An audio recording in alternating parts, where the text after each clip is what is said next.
Fala pessoal, Paulo Musi de novo aqui e hoje nosso grupo especial de ossos do ofício, nossa profissão santa, contando com o doutor Marco Aurélio, doutor José Carlos Garcia, doutor Marco Demange, e vamos falar do quê? Vamos falar de ortopedia, vamos falar de lesão. Essa semana, inclusive, deixamos aí uma série de quadros de perguntas para vocês fazerem as coisas que vocês mais gostariam de saber nessa área, pelo menos de ombro, joelho, quadril e cotovelo, que são áreas que, vamos falar sério, se você ainda não machucou treinando, provavelmente você vai sentir alguma coisa. Esperamos que não seja nenhuma lesão, mas estamos aqui hoje para tirar os seus medos, para tirar as suas preocupações. E claro, falar, meu amigo, se você está com esse tipo de quadro clínico, por favor, vá ao médico, vá ao ortopedista e cuide disso, porque se tem uma coisa que na ortopedia é verdade, se você não cuidar, piora. Tá? Não tem coisa que passa automático, pessoal. Ortopedia lida com função e essa é a nossa preocupação. Então, como vai funcionar hoje? Hoje a gente vai pegar as perguntas que vocês mandaram para o Titio e para cada um de nós, e eu vou fazer um round das perguntas que eu vou selecionar daquilo que vocês mandaram no Instagram. Mas calma, você está no YouTube, então olha só, já aproveita, deixa o seu comentário, deixa o seu like, se você achar conveniente, segue a nossa página, liga as notificações para você saber quando a gente postou conteúdo, que esse é um conteúdo de alto valor agregado, e evidentemente, no seu comentário, faz a sua pergunta, coloca a sua ponderação, a gente está aqui para diminuir o que é o estresse em relação ao medo que você tem daquela dorzinha que pode estar acontecendo.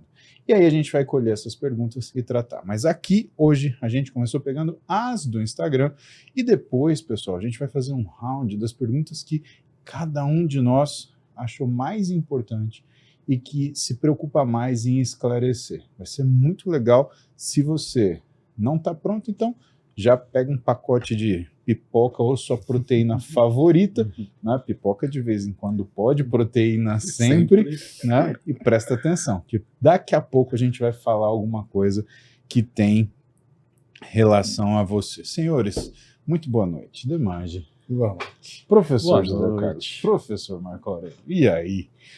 Olha só, professor Demange, vamos começar com o joelho? Vamos lá. Eu tô me sentindo a tia da escola que faz prova oral. Olha só, eu acho uma pergunta muito recorrente.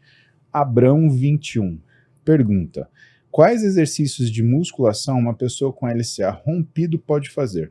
Não só a pergunta é só, mas, por exemplo, que tipo de exercício que a pessoa que tem um LCA rompido ela pode fazer e se é que ela pode fazer exercício? Contigo. Boa noite, pessoal. Boa tarde, bom dia, depende do horário que você estiver escutando.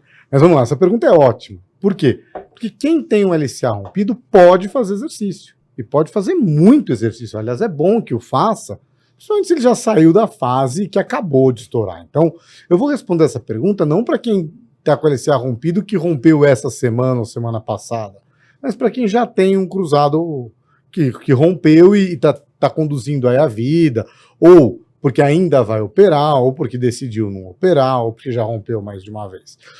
O joelho, ele tem o ligamento cruzado como estabilizador de giro, de rodar.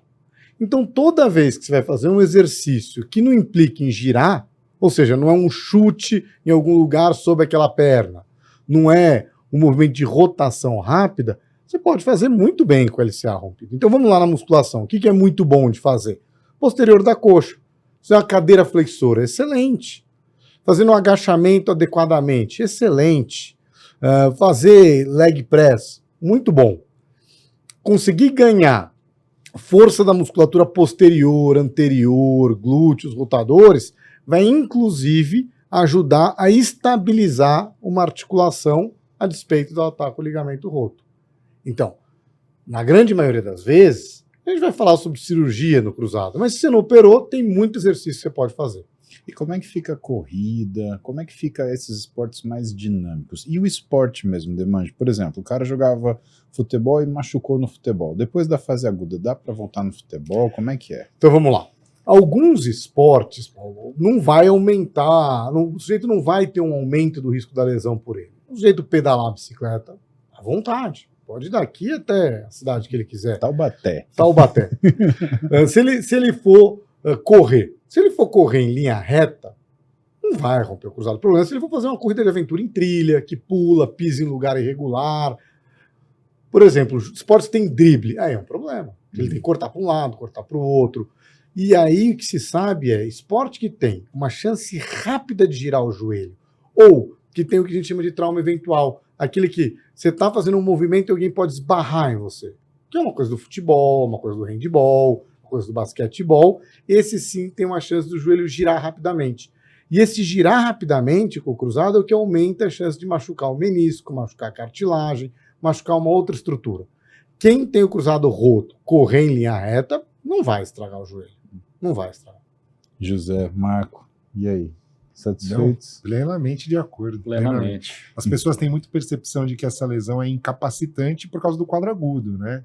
Mas passada essa fase aguda, realmente a pessoa consegue fazer bastante coisa com critério. Na fase aguda ela é terrível, né? Porque aquela lesão que dá, a pessoa sente até um barulho quando faz, né?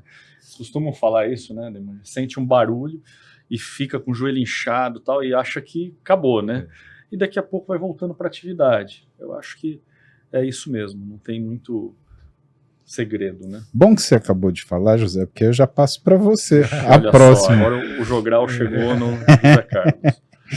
Estou com uma tendinite, Welton Guedes. Estou com uma tendinite na lateral do cotovelo. Olha só, teu favorito, vai. 2 meses de dor constante. Qual o conselho clínico? Acho que é legal começar até por 2 meses de dor, né? 2 meses de dor, você devia ter procurado alguma coisa, né? Para começar, antes a bronca, né? Depois a continuidade. Mas assim, uma dor lateral no cotovelo, ela pode ter várias causas. Então, por isso é importante você saber qual é a causa maior. Geralmente, é por uma epicondilite lateral. Ou seja, geralmente ela tem a ver com uma inflamação da origem do tendão dos extensores, né, quando tem este movimento mais comprometido. Mas outras vezes não. A gente pega muitos pacientes hoje que tem alguma alteração neurológica, principalmente no pós-Covid, com uma série de viroses diferentes que a gente está vendo hoje e tudo. Então pode ter uma alteração neurológica no cotovelo que dá essa dor lateral. A própria lesão parcial do bíceps pode dar uma dor lateral, plica sinovial, tem uma série de coisas. Eu peguei um paciente uma vez, ele estava tratando há 1 ano de epicondilite. E ele não tinha epicondilite, porque a história dele era uma trauma, ele jogava futebol, ele era goleiro, ele caiu, e depois dessa queda ele tinha dor no cotovelo. E ele tinha um teste positivo, o pivot shift, né? Só que assim, o positivo dele era dor. Quando a gente anestesiou ele, o cotovelo dele meio que saía do lugar, ele faz uma subluxação do cotovelo, e isso doía. Então, primeiro, tem que saber a causa dessa dor lateral do cotovelo. O que eu posso te dizer de cara, pela epidemiologia, o que é mais comum, o ideal é você começar a alongar bem, ou seja, cotovelo esticado, punho para baixo, fazer esse movimento, sentir alongar bem essa região, pode ajudar. Então, alongamentos são bons, né? E também você procura um médico para ver direitinho qual é a causa. Dependendo da causa, medicação anti-inflamatória, etc., podem ajudar nessa situação. E às vezes até chega a infiltração e cirurgia, vai depender de cada um. E como é que fica esporte, José? Tem esportes que você pode fazer, esportes que vão piorar? Existem esportes que vão piorar. Por exemplo, se você falar de beach tênis é campeão de epicondilite. Por quê? A batida do beach tênis é muito no punho, você usa muito esse movimento. Você tem o próprio tênis, né? O backhand vai dar uma piorada nisso. Motocross, você vai ter, eu tenho um paciente que tinha motocross, isso por causa da moto. Então, assim, em todos esses esportes tem uma pior.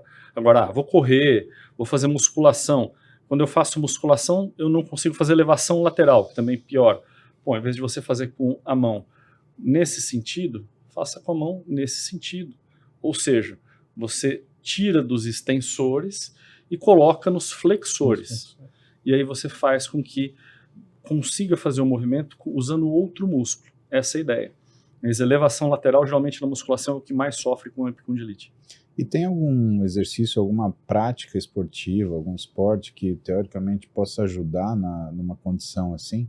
Porque tem muita gente que fala assim, lembra antigamente, fala assim, eu tô, sei lá, com dor na coluna, eu vou fazer natação porque tiro peso. Né? Vamos aproveitar porque a gente tem muito mito correndo por aí, que nem manga com leite, né? Que a gente tem que resolver na ortopedia, né? se pode beber cerveja com creatina. Mardito. Mas o que acontece é o seguinte, para isso é alongamento. Basicamente é você estar bem alongado, é você evitar um pouquinho uma sobrecarga desse movimento mesmo, mas alongamento é a grande chave. Né? Então, se falar, o que eu faço de atividade física? Pilates? Botar raquete, mudar a raquete. Sim, existe isso. Quando você joga tênis, você tem a pressão da corda, você tem a empunhadura, você tem o gesto esportivo, então tudo isso vai influenciar. Por que o Nadal quase nunca teve esse problema? Ele joga todo dia. Por que ele nunca teve? Simplesmente porque ele faz o movimento perfeito, ele usa a raquete com uma pressão mais adequada para ele, o gripping, a pegada da raquete também é mais adequada, então tudo isso influencia. Ou seja, o seu material esportivo influencia, o jeito que você faz o esporte influencia. Pô, é bem interessante isso, porque a gente olha o pessoal sempre reduzindo a uma coisa muito simples, né? Então, para, né? Ou então você está fazendo parado. Como é que funciona esse negócio assim? E até o parado, assim, por exemplo, tem um detalhe na raquete, no encordamento, que é um antivibratório. Tem uma pecinha que você bota ali que ele diminui a vibração da corda. Essa vibração passa menos para os extensores, dá menos esse problema. Então, são detalhes, são vários detalhes que você vai usando aí para poder melhorar a sua técnica. Né? Então, para ir ajustando o estímulo, a pessoa ela consegue manter o treinamento. Você acha que é possível? Eu acho que consegue manter o treinamento. Acho que a princípio, dependendo do tipo, da quantidade que tiver, né? Obviamente, se tiver muito dolorido e tal, às vezes para um pouquinho, dá uma melhorada e volta. Mas, em geral, dá para manter o treinamento, porque isso é uma sobrecarga, e essa sobrecarga ela não é natural. Então, se você fizer os movimentos e tiver os materiais corretos, teoricamente não é para acontecer. Essa pergunta é legal porque eu já ouvi de mais de um paciente falar, olha, eu tive que deixar de jogar tênis porque eu tinha epicondilite. Essa situação extrema provavelmente é um tratamento inadequado, então. Sim, eu acho que você pode parar durante um tempo, melhorar a situação e voltar, mas se você deixou por causa da epicondilite, é porque você tem uma epicondilite persistente. Então o seu tratamento não acabou. Né? Eu acho que é igual quando você tem uma artrose aí de quadril, você tem uma dor e não faz uma prótese, ou não faz algum tratamento específico. Você não fez o tratamento. Não adianta você vai parar de andar, você vai parar de fazer. Né? Então eu acho que não faz tanto sentido. E a gente vai justamente para a artrose agora. Ó. Danizinha PLN, 49 anos, e ela tem início de uma artrose de quadril. Olha que interessante. Já a gente fala início de artrose. Como já é que coisa. Inicia a artrose? Como é que é? E aí? Ela tem IFA, vai explicar também IFA. Será que vale a pena tentar artroscopia ou já é caso de prótese? Olha só que pergunta difícil, capciosa. Capciosa. Primeiro, por causa desse conceito que o Zé estava brincando, o início da artrose. O que eu percebo muitos pacientes preocupados com o início da artrose? A maioria dessa preocupação está baseada num laudo de ressonância. E aí o que eu preciso dizer? Que a ressonância é um baita exame. O que significa isso para a gente? A gente vê muito detalhe. E a referência do padrão da ressonância é um esqueleto de um adulto jovem, uma pessoa de 18, 19 anos. Eu não espero que uma pessoa de 49 anos não tenha um pouquinho de desgaste que seja perceptível na ressonância. Isso não significa necessariamente que ela tem uma artrose clínica. Né? Assim como esse outro conceito que ela perguntou, eu tenho IFA. IFA é uma sigla que significa impacto femoroacetabular. Para tentar explicar de uma forma simples, é um formato do quadril que pode predispor a um contato anormal entre os ossos. Normalmente é um biquinho um pouquinho mais acentuado da ponta da bacia, ou aquela parte do colo que é mais acinturada não ser tão fininha como deveria ser. Então isso faz com que os ossos tenham um impacto que não deveria acontecer. Muita gente tem esse formato, mas não necessariamente tem um problema.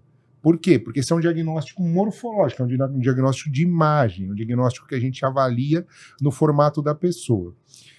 Isso é um problema em que situação? A pessoa tem esse formato do quadril que favorece o impacto entre os ossos, mas é bailarina, é karateca, né? É um lutador. Então, a chance desse formato predispor um contato anormal e evoluir para artrose é maior do que uma pessoa normal. O que eu vejo muitas vezes a ansiedade dos pacientes é vir com um laudo de ressonância dizendo, olha, você tem sinais de afilamento discreto da cartilagem, ou seja, a cartilagem está um pouquinho afinada. Se a pessoa tem 50, 60 anos, puser todo mundo numa ressonância de boa qualidade da imagem, a gente vai ver isso com alguma frequência. Ah, e tem esse formato que predispõe, e é legal que os laudos sempre dizem isso, né? O formato ali do CAN, essas deformidades, né? O pincer, que predispõe a impacto. Significa que isso é sinônimo de impacto? Não necessariamente. Então, assim, toda vez que eu vejo uma pergunta nesse sentido, eu tenho que explicar para o paciente, primeiro, o que ele tem de sinal clínico que é compatível com o que a gente está vendo na imagem. Ah, eu tenho início de artrose. O que é início de artrose? É um laudo de ressonância? Ou você tem dor, limitação, está sendo afetada na sua qualidade de vida? Então nós estamos falando de uma coisa diferente. Se isso é um início de um sintoma, aí certamente a gente tem que abordar de alguma forma. Pode ser com fortalecimento muscular, estabilização articular, e aí progressivamente uma série de tratamentos que a gente tem para essa fase, né? A gente fala muito de artrose e a nossa referência sempre é aquele quadro final, né, de uma artrose muito avançada, que são essas artroses que geralmente demandam os tratamentos mais agressivos, cirúrgicos, infiltração, coisa nesse sentido. Mas se isso não for sintomático, eu acho que a gente tem que ter um pouquinho de critério para entender melhor o que a gente está vendo num laudo e não se desesperar assim de cara sem uma boa avaliação médica e de sintomas, né? E quanto à artroscopia do quadril? Quando que você indica uma artroscopia de quadril? Normalmente a artroscopia de quadril é um método de cirurgia por vídeo para a gente abordar alguma deformidade ou uma lesão específica do quadril. Ou uma lesão cartilaginosa, ou uma lesão daquela cartilagem que é talvez um análogo ao menisco no joelho, que é o labrum, né, um revestimento em volta ali do acetábulo. Quando essa imagem ou quando essa lesão é presente, associada a um quadro de dor, limitação e normalmente um impacto na qualidade provavelmente esportiva da pessoa, aí são lesões que são candidatas a tratamento cirúrgico, mas sempre com essa associação da identificação da imagem, de um quadro clínico e de uma limitação. A maioria desses pacientes são pacientes jovens, muito ativos, e boa parte deles com prática esportiva intensa. Então, é muito característica essa lesão quando a gente vê, né? Um homem jovem que joga futebol em alto rendimento, que faz uma atividade de impacto em alto grau. Então, isso daí está causando uma lesão. A gente faz um bom exame, identifica ali na ressonância, as coisas batem. Então, esse pode ser um candidato a fazer artroscopia. Mas, ao contrário do que acontecia há 15 anos atrás, quando essa técnica começou a ficar mais frequente no quadril, porque esses senhores aqui já fazem artroscopia desde criancinha, né? O joelho é o pioneiro, o ombro na sequência, o quadril é uma coisa mais nova, porque é uma articulação muito difícil de você acessar, né? A gente não tem, é um espaço virtual, diferente do espação do ombro, do joelho, é uma coisa mais nova.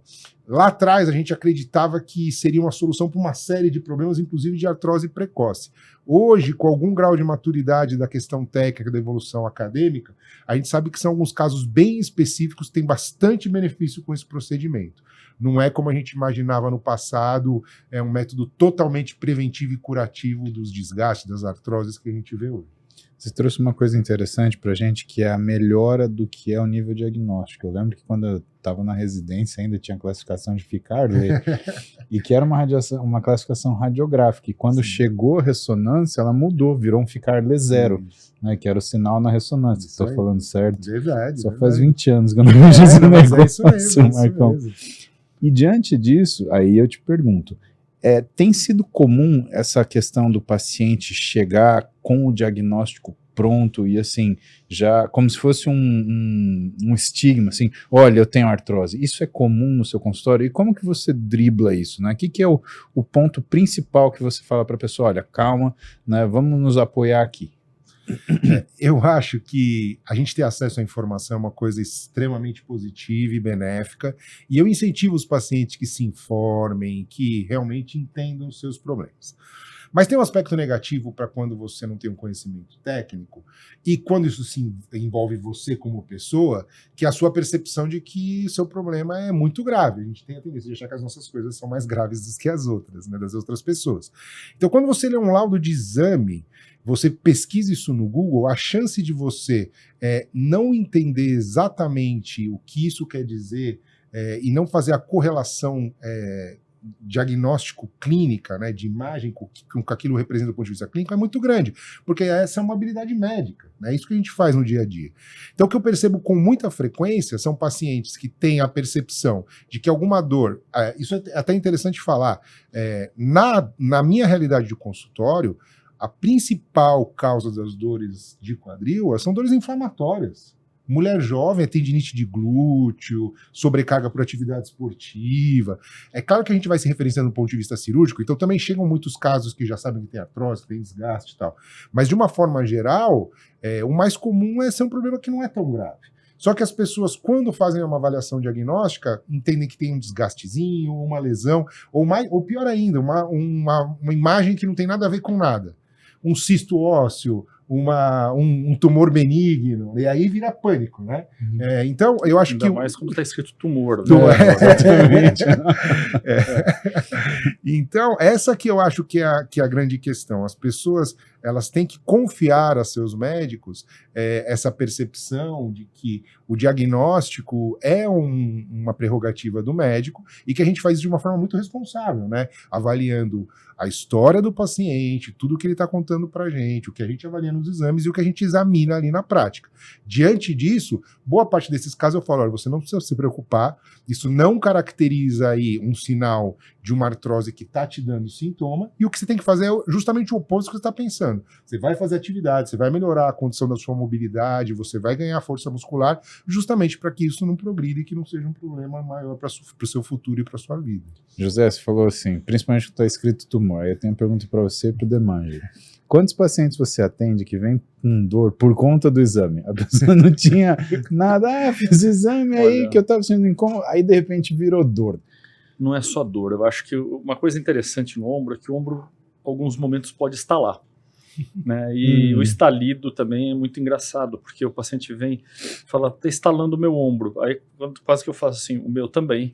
Então, assim, o que acontece é que tem algumas coisas que são relativamente naturais. E tem as pessoas também, elas tendem, às vezes tem alguma sensação dolorosa que não é tão grande, mas que começa a chamar atenção só porque ela viu o exame, porque ela começa a prestar atenção naquilo ali. E isso é muito interessante, que aparece, né? Realmente, as pessoas olham o exame e falam assim, nossa, eu fiquei com dor depois que eu vi meu exame. Não sei se já aconteceu com você, né? Mas acontece comigo. Como é que é para você, Demange? O que eu acho que acontece muito, que a gente tem uma situação aí meio diferente do mundo moderno, é primeiro essa coisa da resolução ser brutal. Então, hoje a gente vê pequenas coisas que estão descritas. E a segunda situação muito importante é que o descrever algo é a maneira que a outra pessoa viu e colocou aqui. Às vezes está escrito lesão, papapá, e às vezes é uma coisa pequena, que a gente está escrito como se fosse algo maior e na verdade é menor. E o terceiro item que a gente vê muito é que se faz muito rápido muitas vezes o exame. Então, a gente às vezes tem gente que fala assim, puxa, eu estava correndo domingo no Ibirapuera e meu joelho doeu, aí segunda-feira fui, na quarta já fiz uma ressonância magnética, mas agora já sumiu minha dor e está escrito aqui, condropatia patelar. Mas onde doeu? Não, doeu na lateral do meu joelho. Mas e aí? Então, às vezes a pessoa fica muito focada num achado que tem pouquíssima repercussão. A gente tem que entender isso, que o exame não é um indicativo de ter um problema. Exato. Às vezes pode ser uma variação da normalidade que é vista ali, que parece um pouquinho mais uma condropatia, alguma coisa assim. E o Demange colocou essa questão do radiologista, isso é muito interessante, às vezes eu gosto de falar para o paciente. Aquele laudo é um reflexo da avaliação da imagem que o nosso colega viu. Às vezes, claro que a maioria dos laboratórios dos hospitais se preocupa em entender um pouquinho o que aconteceu, mas a maioria dos colegas não sabe exatamente por que aquele exame foi pedido. Então o papel dele é o quê? É olhar a imagem e descrever tudo o que ele está vendo. Significa que tudo o que está escrito é problema? Não, como o Demange falou, é uma descrição e uma percepção visual do que o colega viu na imagem, que pode ajudar a gente ou não necessariamente. E é uma imagem estática, né? Então também. isso é uma outra coisa que eu vou ponderar, o oposto. Né? Muitas vezes a ressonância está normal, mas o sujeito tem dor. Sim. Por quê? Porque é um exame estático. Boa. Então, eventualmente, o indivíduo, vou dar um exemplo do joelho, ele tem uma dor na região lateral do joelho, em que quando ele corre vai atritar a banda iliotibial, que é um músculo que vai lá desde do glúteo, desde o quadril, vai até lá no joelho na lateral. E até se colocar para procurar, isso é chamado de joelho do corredor. Porque quando ele corre, ele pode ter esse tipo de dor, porque não está alongando. E às vezes a ressonância vem normal. Por quê? Porque não chegou a inflamar o tecido a ponto de alterar a imagem estrutural dele. E funcionalmente esse sujeito tem dor. Ele pode ter uma outra dor comum, dessas que estavam das ites, nessas tendinites, é a tendinite do polo inferior da patela, tendinite patelar, que é chamada de joelho daquele que salta, o jumper's knee. E o joelho de quem salta, o jumper's knee, pode ou não ter uma alteração já no tendão. Isso trazer um problema. E tem algumas outras situações em que são lesões muito frequentes e que dão uma dor na parte mais interna do joelho, mais na frente, que pode ser por essa dobra chamada plica. Plica pode estar em qualquer articulação. Uma plica sinovial é uma dobra, né? Dentro do joelho, do quadril, do ombro, das articulações que a gente considera que são uma bolsa na volta, o nome técnico disso é diartrodial, mas é uma bolsa. Tem um revestimento que chama sinóvio. Opa. Do mesmo jeito... A Siri quer participar. Tem uma pergunta para a Siri, não? Ela quer fazer uma pergunta. Do mesmo jeito que na boca tem a mucosa, assim, vai ter a sinóvia. Ela pode ter uma dobra maior do que o normal. Como se tivesse uma dobra de mucosa, gosto de morder essa bochecha de vez em quando. Isso é a plica. Só que como a plica, nem sempre ela está no meio da patela no exame que é parado, ela entra, tem a sintoma da plica, a mordida, e sai. Na hora que tira a fotografia, ou seja, a ressonância vem como normal. Um sinal que muitas vezes tem que fazer é examinar o indivíduo e perceber se ele tem uma dor da plica pelo que ele fala. Ou, eventualmente, o que a gente vê é o reflexo dela. Então, muitas vezes, no laudo da ressonância, muitos de vocês vão ler lesão, fissura ou lesão linear na faceta medial da patela. E, na verdade, quem está causando essa lesão é a plica. É uma lesão indireta. O que a gente diz muitas vezes na lesão indireta, imagina que eu jogo uma bolinha de gude na parede e ela faz uma marquinha na parede, na tinta. E eu sei que eu joguei uma bolinha de gude. Aí eu tiro uma foto e falo, marca ovalada na tinta da parede. Aí você já sabe, bom, então é porque bateu alguma coisa ali. Isso é uma lesão que indica que tinha outra coisa. Então isso é importante quando a gente lê o exame, em que o médico ele vai interpretar justamente isso, vai interpretar o sintoma, olhar o que está lá, entender. E nem sempre o exame normal significa que a pessoa não tenha dor, né? Boa. O diagnóstico... Ou que não tenha nada. O diagnóstico, ele é um conjunto de coisas. Então você tem o exame físico, você tem o exame radiológico, e cada problema que você tem pode ter pesos diferentes para esses dados. Então... Olha só, tem uma pergunta aqui que é interessante, porque eu acho que nenhum de nós a gente tem um consenso aqui. Ótimo. Aliás, tem duas. Josefina 2456, ela é de outro país, que legal. Olha só, sempre que treino as minhas juntas no joelho estalam. É normal? Boa noite. Estalei aqui um pouco. Você sabe que esse negócio do estalar é engraçado, porque os pacientes chegam no consultório e às vezes falam, meu joelho estala, meu quadril estala, etc. estala. E às vezes eu pergunto, não, me fala mais sobre o seu estalo. O cara olha para minha cara e fala, mas como você fala mais sobre o estalo? Estala, ué. Não tem falar mais, mas na verdade tem. Então é o seguinte, uma coisa é o estalar, dessa de quando a gente puxa a articulação, ela faz um vácuo e volta. Que é estalar o dedo, o estalo que é normal. Todo mundo desde criança já brincou de estalar o dedo. Esse é um tipo de estalo. Tem o outro estalo, que é um estalo por uma estrutura mesmo. Então, muitas vezes, tem uma corda que raspa. Então, no quadril, por exemplo, tem uma corda no tendão que pode raspar e fazer o estalo exterior do tendão do glúteo. tem o estalo do ilho-psoas, que é dentro do quadril. No joelho, uma plica pode estalar, o trato às vezes pode estalar. São estalos de estruturas que, de fato, na hora que elas passam, elas fazem poc e dão uma estalada. E tem um outro estalo que o pessoal chama de estalo, que às vezes não é bem estalo. É meio que uma crepitação, parece uma esponja. Sabe aquela esponja velha, quando você amassa a esponja velha, esse cara... E aí, por exemplo, a gordura retropatelar, no caso do joelho, muito tempo de machucado no joelho, pode espessar um pouquinho isso e fazer um estalo que parece... Então, o sujeito fala, não, meu joelho estala. Eu falo, não, como é que é estalo? Não, na verdade, não estala, ele craqueja. Né? Fica parecendo uma esponja velha de crocante. E é diferente do estalo. Então, na verdade, quando alguém me fala, meu joelho estala, eu falo, mas como que é estalo? E pior, tem outro tipo ainda, que aí é mais importante, que é o estalo que termina doendo e que a pessoa não consegue mexer. Então, por exemplo, imagina no joelho um menisco, que é igual uma borracha, e que ele desloca e volta. Aí ele faz um estalo, pá, aí pronto, o joelho trava. Aí a pessoa não consegue dobrar, não consegue esticar, não consegue nada. Ela fala, puxa, aí eu dou uma mexida, dou uma desencaixada, ele dá uma outra estalada e volta, eu volto a mexer. Provavelmente ele tem uma alça de menisco, o menisco solta e volta. Ele fala, não, meu joelho estala, ele deu uma estalada forte, e aí depois fiquei inchado um tempão, eu mexi, eu percebi que tem uma bolinha, eu até consigo dar um tapa e a bolinha mudar de lugar. É um corpo livre. Então, quando a pessoa estala, você fala, me fala mais desse estalo. Tem gente que faz isso até por querer, né? A Franciele Oliveira está aqui e ela fala outra pergunta que também a gente adoraria responder, né? Eu tenho que instalar. Meu pescoço e a lombar mais de 3 vezes, se não sinto dor. Isto é normal? Olha, isso daí tá quase parecendo um negócio do São Longuinho, sabia? Dá 3 pulinhos e São Longuinho. Dá 3 estalos. 3 estalinhos. Então, não é assim, né? Na verdade, o estalo, ele dá uma sensação de que teve uma melhora ali e tal, às vezes momentânea, mas não resolve o problema, né? E o estalo sem dor não quer dizer muita coisa, como a gente falou. O estalo com dor, sim, eu acho que a gente tem que procurar qual que é a razão, mas o estalido sem dor pode ser normal, e às vezes a pessoa nunca teve um estalido e começa a estalar. E aí, como é que a gente fala para ela que isso pode ser normal? Porque ele fala, não é normal, porque eu nunca tive isso. Mas às vezes você nunca teve um negócio e passa a ter, e é normal.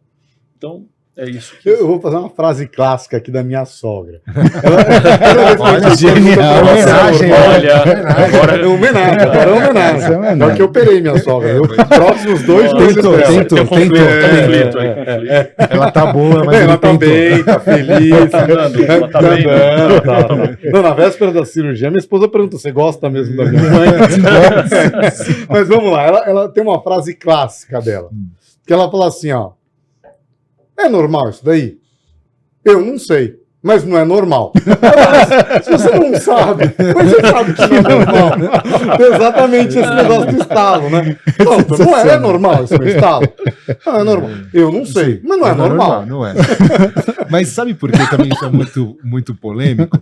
Porque eu percebo que na maioria das vezes está no imaginário popular das pessoas, especialmente na coluna, que o estalo tem a ver com o fato da articulação sair do lugar e voltar. Ah, isso e por isso que eles têm a percepção de que encaixou e agora eu estou confortável. Não, eu preciso pôr minhas costas no lugar.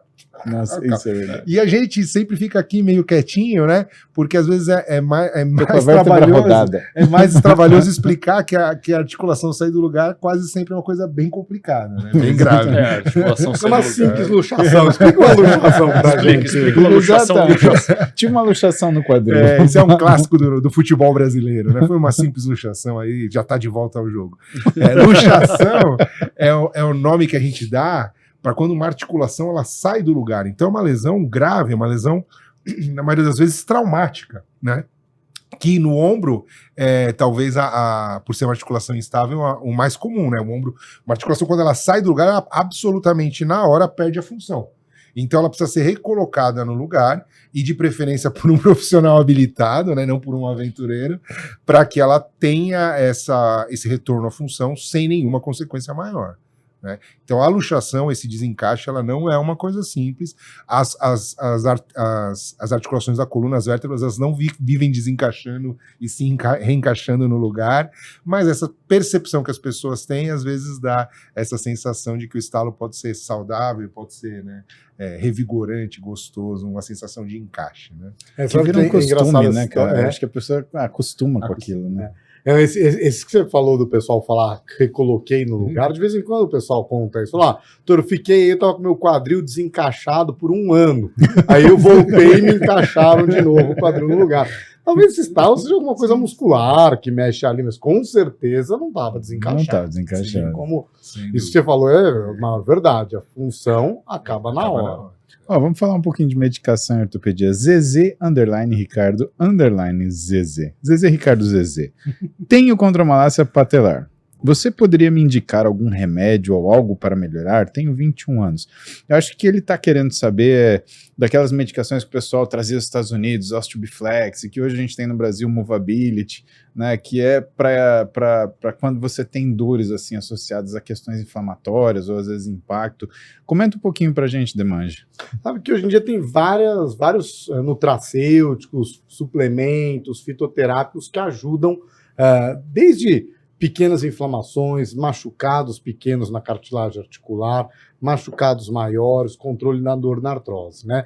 Se a gente for chamar esses grupos, a gente chama esses grupos em 2 tipos principais. Um são os que são diminuidores dos sintomas leves, e aí a grande vantagem desses produtos é que eles não têm tanto efeito colateral, né? Cúrcuma, Persea americana, Glicinamas, que é o saponificado de soja e abacate, o PEA. Tem vários produtos que tiram a dor e podem ser usados cronicamente por quem tem um desgaste. Esses são os controladores de inflamação e dor.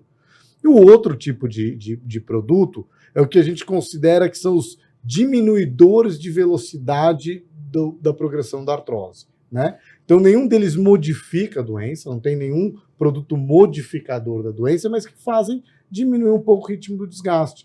E aí, a maioria desses estudos para ritmo do desgaste, eles foram muito bem feitos com experiências, ou com animal, no laboratório, na teoria, de você machucar uma cartilagem e ver que vai menos. Então, o colágeno C2 é um produto ótimo para esse tipo de situação, o próprio ácido hialurônico tem um efeito para isso, o Demen tem efeito para isso, MSN, tem vários. Então, você citou aí, por exemplo, o Movability, que é um dos produtos que tem uma linha, inclusive, variada, né? Eles têm uma linha para dor articular, que é um joint pain, que vai justamente isso, vai ter cúrcuma, vai ter PEA, vai ter Glicinamas, vai ter Persea americana, que são produtos que ajudam demais nesse sentido. E quando a pessoa já descobriu que ela tem uma lesão de cartilagem, mas ela não tem o sintoma, não está inchando, não está inflamando, talvez ela não precise do modificador de sintoma, mas ela pode usar um outro, como por exemplo, eles têm um produto chamado Cartilage, que é justamente para diminuir o ritmo do desgaste. Como a gente, nas outras áreas da medicina, o pessoal entende isso muito claramente, né?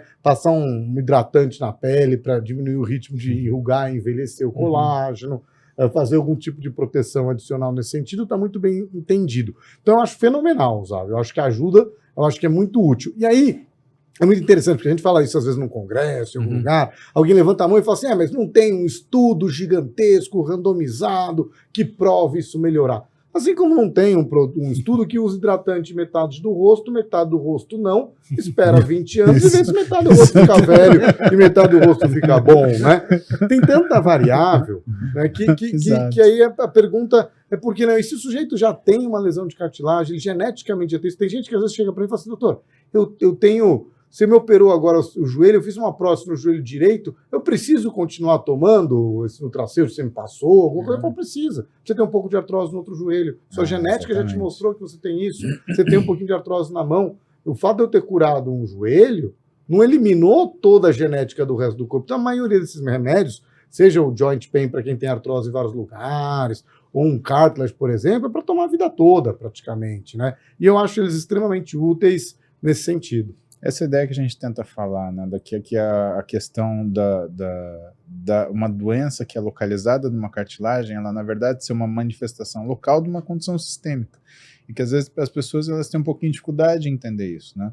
Eu e o Zé Carlos, a gente foi dar aula esse final de semana, né, num evento aqui em São Paulo, na Jornada Paulista de Radiologia, e era justamente isso que a gente queria trazer para os radiologistas, né, para que eles prestassem atenção que às vezes é até do que a gente espera de um radiologista, dele solicitar um exame de uma outra articulação, da articulação correlata, porque o que acontece? né? Se você tem uma lesão por uma condição sistêmica, você não pode falar assim, ah, não, lesionou ali. Quer dizer que todas as articulações, elas podem estar potencialmente danificadas. E aí, uma articulação que seja, que esteja naquele mesmo sistema, ela também pode estar doente.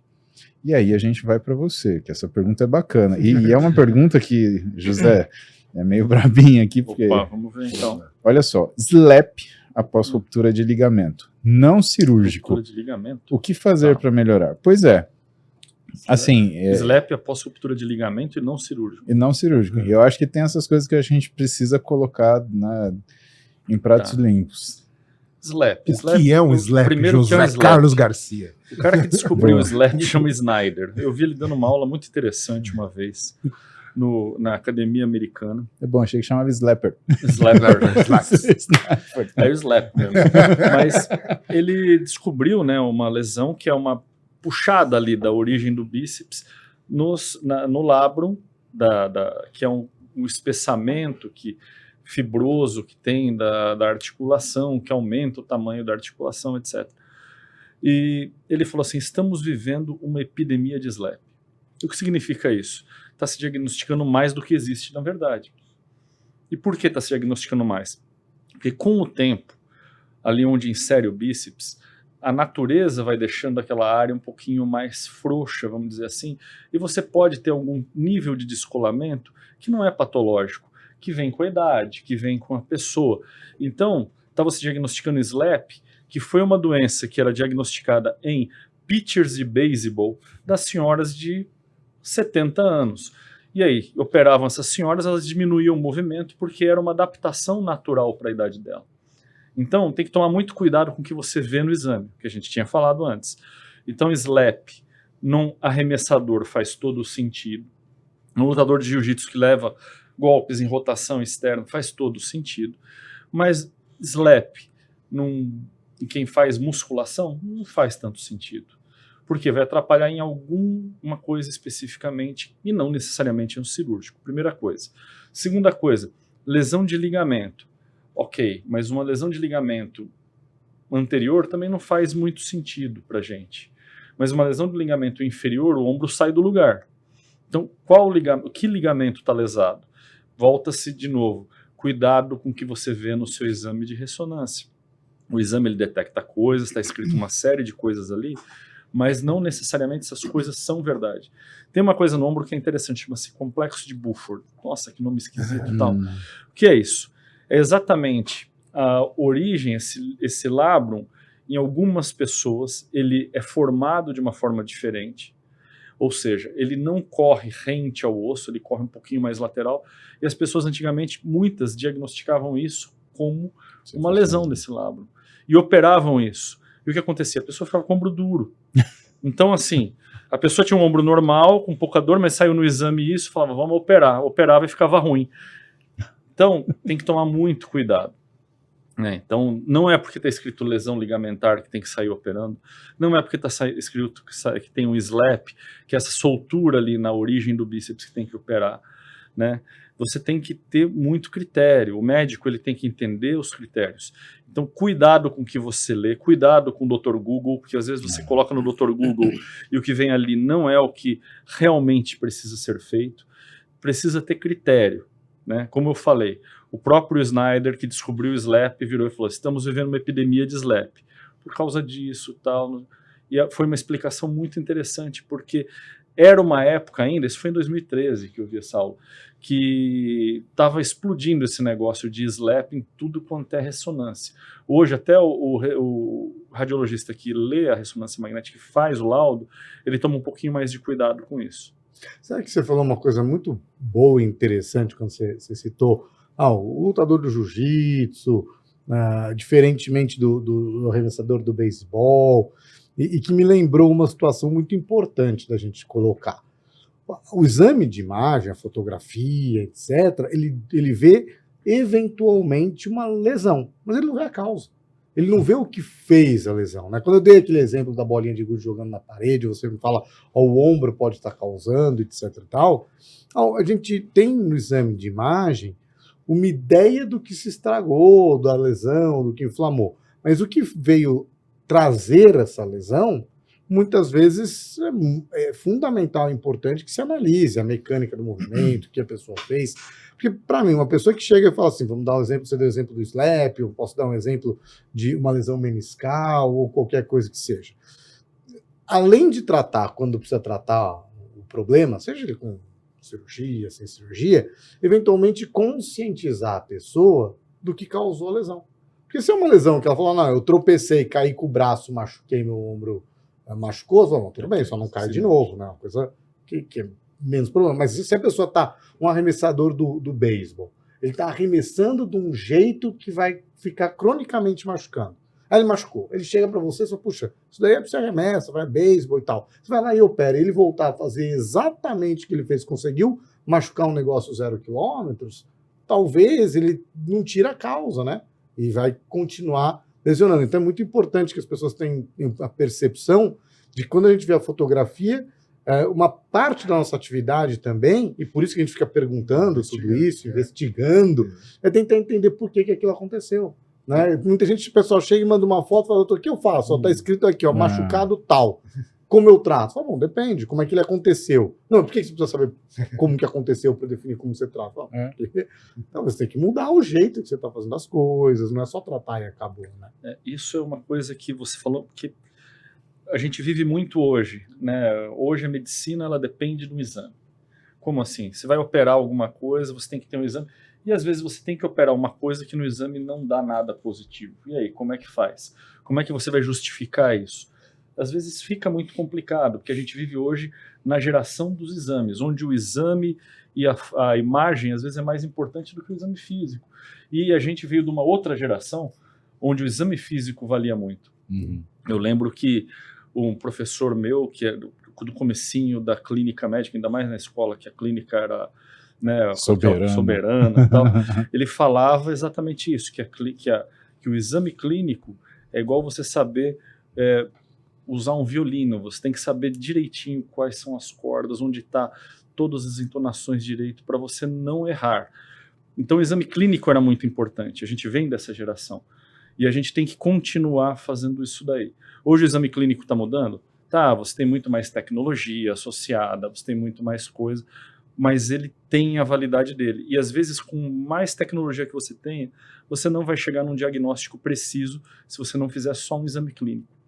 E muita coisa você vai errar por ver aquele diagnóstico. Eu tenho vários pacientes que eu pego, olha, tem uma dor no ombro.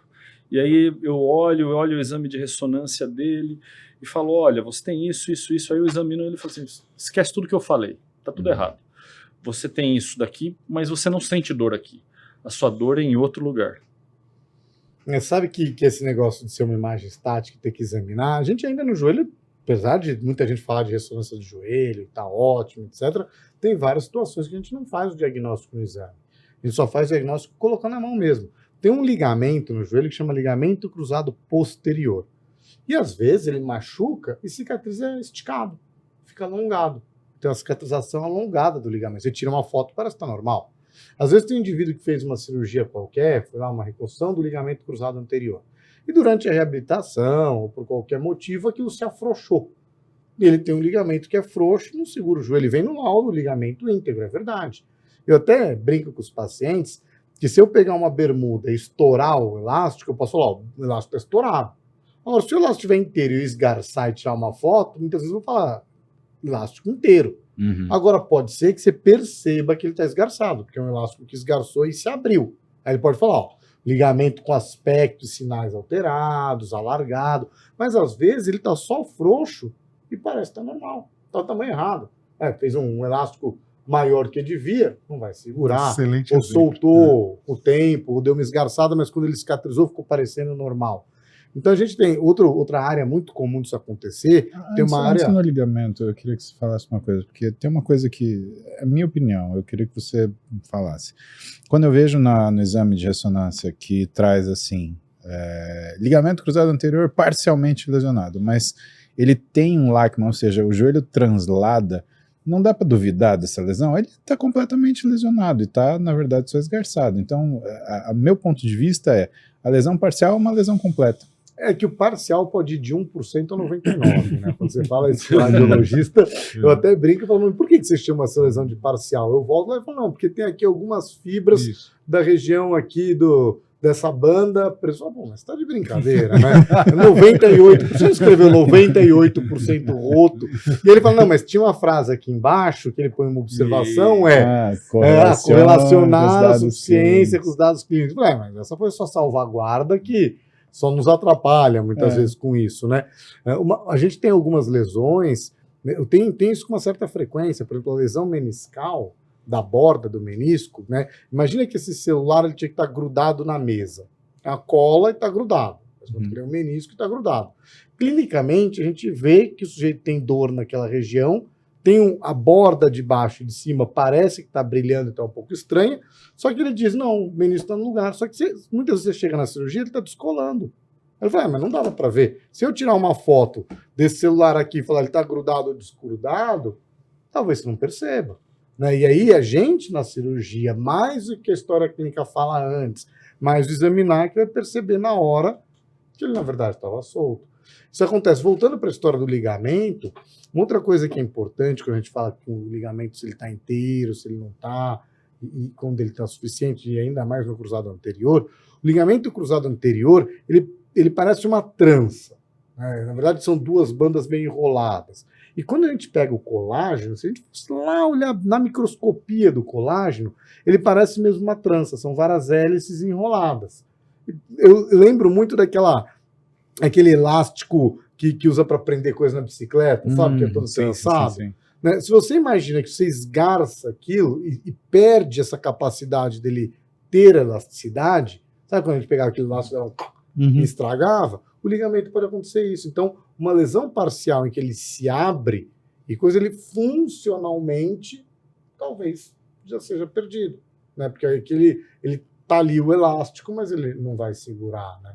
Em alguns lugares do corpo volta sozinho, né? Graças a Deus tem lugar que o corpo cicatriza de novo, mas alguns ficam perdidos. Vocês dois têm tempo agora para procurar o que é a pergunta que vocês consideram mais importante que foi feita para vocês, porque vocês vão comentar essa pergunta e vão falar da pergunta, vão explicar por que ela é importante e vão dar a solução dela. Enquanto isso, Marco Aurélio vai responder para mim, já que a gente está falando de tratamentos, pergunta de M. Biácio Semijoias. Olha que chique. Semijoias. Semijoias. Olha lá. Está semi-machucado. Olha só, melhores maneiras de lidar com bursite de quadril esquerdo e tendinite de glúteo. São duas coisas que você falou, sobre o quanto é comum você ter uma bursite de quadril e uma tendinite de glúteo. Dá uma explicadinha, por favor. Legal. Como eu comentei, essas lesões inflamatórias, elas são muito, muito frequentes. E a maioria delas tem a ver com alguma questão funcional, ou seja, com a tua rotina, com a tua condição física naquele momento, com alterações nessa condição física, perda súbita de peso, perda de massa muscular, exercícios feitos de forma inadequada, tal. A tendinite do glúteo, eu gosto muito de explicar para os pacientes que ela é um pouquinho diferente desse quadro mais típico, mais clássico, daquele esforço que a pessoa logo imagina, né? Você sentado no teclado ali, fazendo esforço, aquela doença inflamatória que você tem que fazer imobilização, repousar. A tendinite no glúteo, especialmente em mulheres jovens, ela está muito relacionada a uma fragilidade da musculatura do glúteo, é uma fraqueza que pode ter relação com questões hormonais, com perda de massa muscular abrupta, e o glúteo é um músculo muito forte que trabalha absolutamente todo o tempo para estabilizar a bacia e ajudar a estabilizar o corpo, seja você estando sentado, você estando de pé, ou mesmo fazendo uma atividade física. Então, boa parte dessas pessoas ela tem a percepção de uma dor que ela começa a incomodar, é ruim para deitar de lado, é ruim para fazer alguns movimentos, aí imediatamente o que a pessoa faz? Diminui a atividade física. Só que essa dor ela não melhora. Aliás, às vezes ela piora. Por quê? Porque o que a gente precisa é justamente o contrário. A gente precisa de um reforço de uma fraqueza localizada nessa região. É claro que também tem aquela tendinite da pessoa que faz um extremo de atividade. Então, tudo depende, de novo, voltando à questão da história, daquilo que a gente investiga, daquilo que a gente futrica na vida do paciente. É uma mulher super jovem, de 25 anos, super forte, que treina na academia muito e tem um objetivo, como elas brincam, de ter um bumbum na nuca. Ou seja, é uma sobrecarga de atividade que causa um quadro inflamatório. Mas esse não é o quadro mais típico que a gente vê no dia a dia. A maioria das pessoas tem uma disfunção justamente por perder a força muscular. A tendinite é muito frequente entre 40 e 50 anos. Essas mulheres a gente vê bastante. É um desconforto, a pessoa tem a percepção de que tem quadril o tempo todo. A bursite é um pouquinho diferente, porque a bursa, para lembrar, né, a gente tem bolsinhas de proteção em extremidades ósseas absolutamente em todas as extremidades do corpo, no cotovelo, no ombro, no quadril, na frente do joelho, que elas servem para, de certa forma, proteger. E essa inflamação também pode ter causas diversas. No quadril, a causa mais comum é um atrito, é uma sobrecarga, é alguma alteração que causa um quadro inflamatório, e quase sempre é transitório. Agora, a grande beleza é que essas coisas quase sempre estão associadas, o que a gente chama de tendinobursite. A pessoa tem uma tendinite e acaba tendo uma inflamação na bursa, ou também vice-versa. O fato é que, na grande maioria das vezes, não são lesões graves, não são lesões complexas, apesar de poderem ser altamente incapacitantes. Tem gente com crise inflamatória aguda que levanta, vai dar uns passos e não consegue andar direito. Imediatamente a pessoa pensa, nossa, eu tô com uma coisa muito grave, não é possível, né? Ainda mais sendo jovem. Mas pode ser um quadro inflamatório que tem um tratamento razoavelmente simples, que vai envolver um trabalho ali funcional para que a pessoa volte a ter uma condição articular boa. Uma coisa, você falou muito das inflamações, mas vou te perguntar uma coisa que é interessante, que pelo menos eu vejo às vezes no consultório. Sempre a causa da dor está na articulação em si? Porque às vezes você tem a distância, não sei, coluna, ou um pulseito pisa errado e dói o quadril, não tem esse tipo de situação? Sim, eu acho que tem duas situações bem interessantes da gente avaliar nesse caso. Uma, que são dores, como o Muzi estava comentando, da gente ver essa questão sistêmica, mas também tem dessa questão funcional. As articulações, elas são, né, conjuntos que interagem entre si, né? A gente fala ali de um conjunto, e você vê muito isso, né? O quanto, às vezes, de dor articular do joelho está relacionado a uma fragilidade de estabilidade. O quadril é frágil, o glúteo é fraco. Então, essa relação ela é muito direta. E também na própria articulação, a gente fala da articulação pensando lá dentro, né, da conexão de um osso com o outro, mas tem um monte de estruturas em volta ali que podem estar dando essa percepção de uma dor interna. A própria bursite, inflamação, tendinite e por aí vai. Então, às vezes, esses nuances são muito discretas e nem sempre é muito fácil de entender. Eu te falo isso porque eu achei perfeita a sua resposta, mas me recordou agora uma paciente que veio no consultório, e mãe de uma pessoa conhecida minha e tal, com uma conversa de que queria operar o joelho, um quadro que não passava de jeito nenhum, um quadro sintomático importante, que ela está tomando remédio, você olhava a imagem super tranquila. E aí, quando eu fui ver, era uma artrose brutal do quadril. Né? Então, além de tudo isso, às vezes a gente tem dores irradiadas, né? A coluna para o quadril para o joelho, isso já aconteceu comigo, cervical para o ombro. É super comum. É muito comum também, né? E é curioso que nervo sempre tem um papel importantíssimo nisso. Eu tenho um paciente que eu estava esquiando, aí ele mandou uma mensagem dizendo que ele estava com uma dor no ombro, não sei o que ele tinha que fazer um exame, mas a dor dele era da cervical. Ele estava com uma hérnia de disco.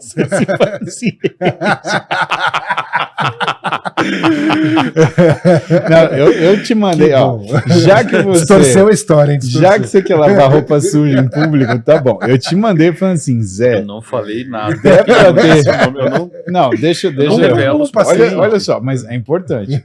Eu tava com dor. Aliás, não é que eu tava com dor no ombro, é que eu fazia elevação lateral e meu ombro caía. Ele achou que tinha lesão do manguito. Eu falei assim, cara, eu lesionei meu manguito, não tô conseguindo controlar. Aí qual que foi a minha primeira atitude? Foi mandar uma mensagem pro José. José, dá pra ter lesão do manguito sem trauma específico? Aí ele, por que você tá perguntando isso? Né? E eu, na minha cabeça, assim, eu tava tentando treinar manguito, e eu lembro claramente, isso foi num sábado, não, foi num domingo. Eu tinha chegado de viagem de ter dado uma aula, e assim, tava morrendo de dor cervical, só que aquela coisa, não, uma cervicobraquialgia, né? E eu fui aquecer o manguito antes de fazer o treino de dorsal, e eu aqueço o manguito fazendo rotação externa, mas com ombro em abdução. Eu coloco o peso aqui e seguro e faço o movimento da rotação externa, porque eu entendo que o manguito ele funciona a maior parte do tempo em isometria.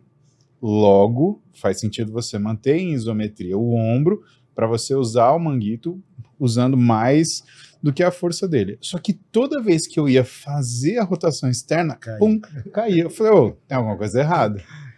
Tem alguma coisa errada. Aí eu mandei a mensagem pro José. Aí ele falou, ó, faz uma ressonância, mas faz uma da cervical também, pra gente ver o que tá acontecendo. E aí eu falei assim, puta, ele acha que é... E aí, cara? Bom, aí eu operei na terça-feira de manhã, né? Foi o que aconteceu. E esse ponto, essa colocação do Eman, eu acho muito, muito interessante, porque a gente também pode extrapolar para não só para ortopedia, mas para outras áreas da medicina. Tem um colega, uma história clássica, que ele estava na clínica e o paciente veio e falou: fiz muito esforço, estou com uma dor no ombro. Aí ele tentou entender melhor e estava começando a ter a percepção de que, na verdade, era uma radiação que podia ser um infarto. E o anjo da guarda dele falou para ele: fala para esse senhor, olha, estava com a esposa, falou assim: olha, eu não acho que é uma dor no ombro, mas é uma dor esquisita. Se eu fosse o senhor, eu iria num cardiologista. E o cara, no caminho do hospital, teve um infarto. Putz. E a senhora voltou super agradecida e falou para: nossa, doutor, muito obrigado porque você cogitou essa possibilidade. Então, dor lombar associada a queimação na urina, né? Dor lombar associada a dor inguinal. Então, a gente tem aí um universo de possibilidades mesmo de dor irradiada. Tem uma dor que ela é terrível, mas assim, a pessoa vai no banheiro para fazer suas necessidades e sente uma dor baixa e pode ser um aneurisma, né? Não tem esse papo, não? Vou ter que achar isso aí.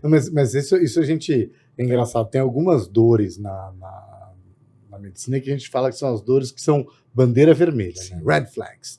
E isso é muito importante, já que a gente está falando dessa história da mobilidade das dores, principalmente quando a gente fala de dor nas costas. Essa daí é a que mais corre o risco de ter esse red flag.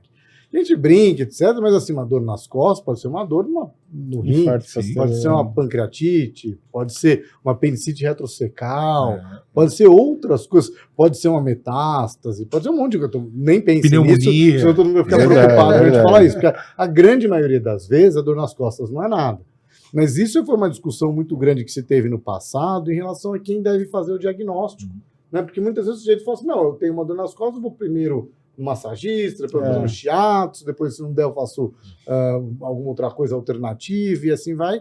E acho que é importante a gente sempre ter, primeiro, essa tirada do red flag, né? Sem dúvida. Isso é fundamental. Por isso que o médico ele tem que ter uma formação básica antes, para depois fazer a especialidade. Por quê? Por causa dessas possibilidades no ser humano, o que é muito diferente de outras áreas do conhecimento, né? Você não tem tanta complexidade em outras áreas quanto na medicina. Eu acho que é uma das áreas mais complexas que tem. Existe complexidade, mas ainda está se engatinhando nessa complexidade. Que existe uma responsabilidade muito grande, né? Você tem uma questão do desfecho, né? Não dá para você... É que nem o caso do Marco Aurélio. Se o sujeito ele chega para você com uma dor esquisita no ombro, é um homem, sei lá, 60 anos, tabagista, sedentário. Com perda de força. Sabe? Dor no ombro piora quando sobe a escada rápido. Exato, nossa, exato. Ele anda a pé numa ladeira, piora. Fica ruim. Nossa, sua.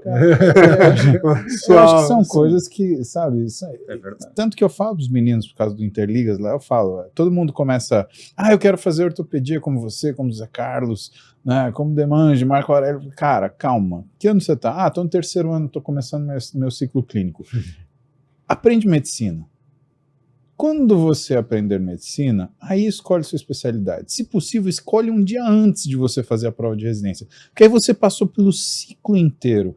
Uma coisa que eu lembro quando eu estava na faculdade é que tinha aqueles caras que eles eram especialistas desde o segundo ano. Vou fazer isso, vou fazer isso. Aí ele pegava e orientava a vida inteira dele para fazer uma coisa dessa. Tinha um amigo meu que toda a vida, vou fazer cirurgia geral, aí eu vou fazer gastro, vou fazer não sei o quê. Cara, sexto ano, ele prestou psiquiatria. Eu falei, como é que é? Eu falei, e aí? Mas não, mudei, sabe? Então, acho que é legal. Você que é aluno de medicina, você entrou agora, cara, torne-se médico, tenha paciência, passe pelo ciclo clínico completo, vá em todos os estágios. Quando você for se for passar na hematologista, seja hematologista. Quando você for na gastro, seja gastro. Aproveita. Isso acho que é o mais legal da faculdade de medicina, né? Perceber todas essas nuances que a gente tem, né? Eu não sei vocês, mas eu passei de nefrologista para neuroclínico, para neurocirurgião e no final virei ortopedista. Ok. Um belo caminho. Isso é uma evolução. Uma boa evolução. Se deixar aqui, chamar o Vinícius, Chama o Vinícius. isso foi uma evolução. Vai ficar feliz. Mas aproveitando, falando de formação, tem duas coisas que sempre me perguntam e eu vou devolver essa para o Muzi explicar para a gente. Primeiro, vários pacientes perguntam assim, doutor, você é ortopedista, mas você opera, né? Então, eu preciso deixar muito claro. Ortopedia é uma especialidade cirúrgica. Teoricamente, todo ortopedista opera. Tem alguns que abrem mão dessa prerrogativa, mas a ortopedia, quando a gente se forma e se especializa em ortopedia, isso pressupõe que a gente trata as patologias ortopédicas e boa parte delas trata cirurgicamente. Então, todos nós somos cirurgiões aqui. Mas a pergunta que me irrita fala assim, doutor, eu vim aqui porque você é especialista em medicina esportiva. E aí eu preciso explicar uma coisa, eu não sou especialista em medicina esportiva, o que a gente faz é traumatologia esportiva. O que significa isso? Que um dia como hoje, uma bela segunda-feira, eu chego no meu consultório feliz e contente, aguardando tudo o que vocês fizeram de mal no fim de semana de vocês. E é isso que gera os problemas e as patologias que a gente traz.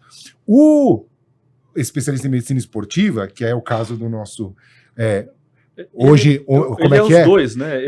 Não, mas mais que isso. Calma, cara dúbio. Ele é um cara honorário, meritado, o nosso comendador. Paulo Cavalcante Muzi. Além de ortopedista, ele é especialista em medicina esportiva. Ele é a pessoa que se preocupa em você se machucar, que quer que você viva bem. Então, fale mais sobre isso e tire esse peso das minhas costas. Só falar Paulinho Muzi. Sobre a comenda realmente foi que o Paulo recebeu uma coisa honorária nessa semana passada. Foi legal. Aqui da Lesp. Da Lesp. Agora virou comendador. Tá vendo? Vou comendar vocês tudo. Vocês estão lascados. Cara, você sabe que grande responsável está aqui sentado na nossa frente. Já contei essa história em alguns podcasts, né? Que o pessoal pergunta, mas como é que aconteceu, né? Porque eu nessa transição, e eu lembro isso muito bem, né? No começo do ano, no começo da faculdade, eu comecei fazendo meu primeiro BBIC depois no segundo semestre do primeiro ano, que era em obesidade infantil. Então eu fui lá para nutrição e metabolismo da Escola Paulista, comecei a estudar obesidade infantil, né? Que foi um trabalho que eu gostava. Só que aí, cara, o que aconteceu? Eu descobri que eu gosto de criança e que para você ter uma eficiência no que você faz, você precisa ter um grau de afastamento. E quando eu vi criança doente, aquilo me bateu ruim.